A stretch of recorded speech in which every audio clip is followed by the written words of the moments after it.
जय गुरुदेव। जय गायत्री माता।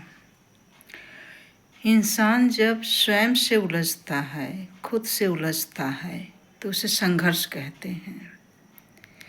पर वही जब सामने वाले से उलझ जाता है, किसी और से उलझता है, तो उसे व्यर्थ कहते हैं। इंसान जब खुद से उलझता है तब समझ में आता है कि वो व्यक्ति संघर्ष कर रहा है।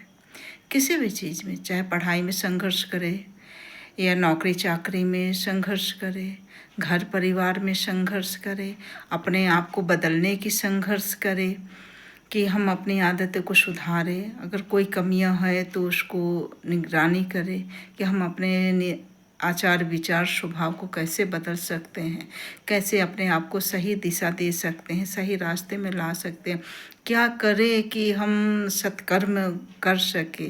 तो ये होता है अपनों से संघर्ष, अपने आप से संघर्ष। तो ये सार्थक होता है।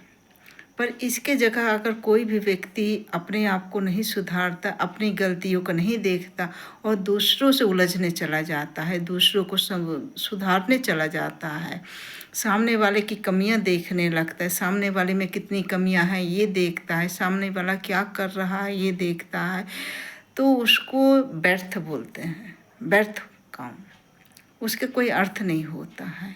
इसलिए पहले इंसान को स्वयं को निरीक्षण करना चाहिए, स्वयं से संघर्ष करना चाहिए।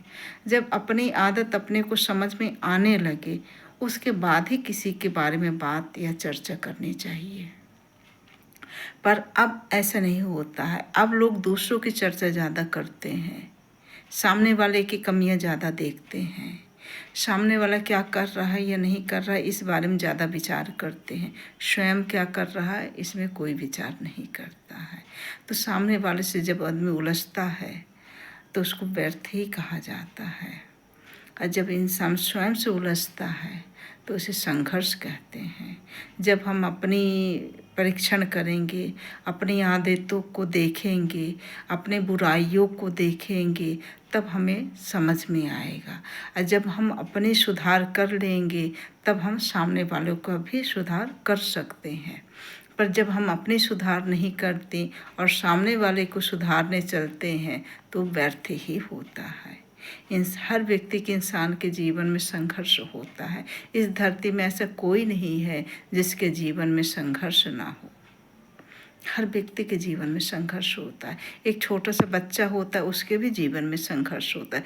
छोटे से बच्चे के जीवन में खिलौने के संघर्ष होता है, पढ़ाई का संघर्ष होता है। जब हम युवा अवस्था में आते हैं तो हमें कमाने का संघर्ष होता है, पैसों का संघर्ष होता है, घर परिवार का संघर्ष होता है, पैसे जोड़ने का संघर्ष होता है, नौकरी चाकरी के संघर्ष होते हैं।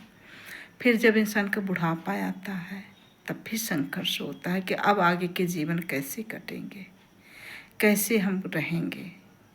बहुत सारी चीज़ों से उलझ जाते हैं, वो हमारे जीवन का संघर्ष होता है। पर जब व्यर्थ में कोई लड़ाई झगड़ा करता है, किसी और से उलझता है, तो व्यर्थ ही होता है। इसलिए इंसान को हमेशा अपने से ही संघर्ष करना चाहिए, दूसरों की कमियों को नहीं देखना चाहिए।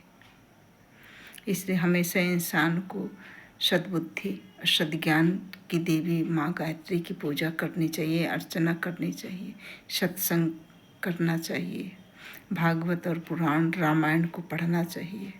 व्यर्थ के समय न बिताएं, बैठे बैठे मानसिक जाप ही करें। आजकल टीवी में, मोबाइल में कितनी सारी अच्छी चीज़ें दिखाई देती हैं, उसे देखना चाहिए, सुनना चाहिए, पढ़ना चाहिए।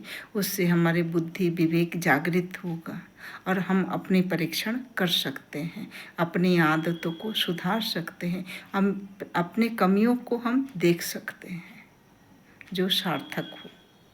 जय गुरुदेव। जय गायत्री माता।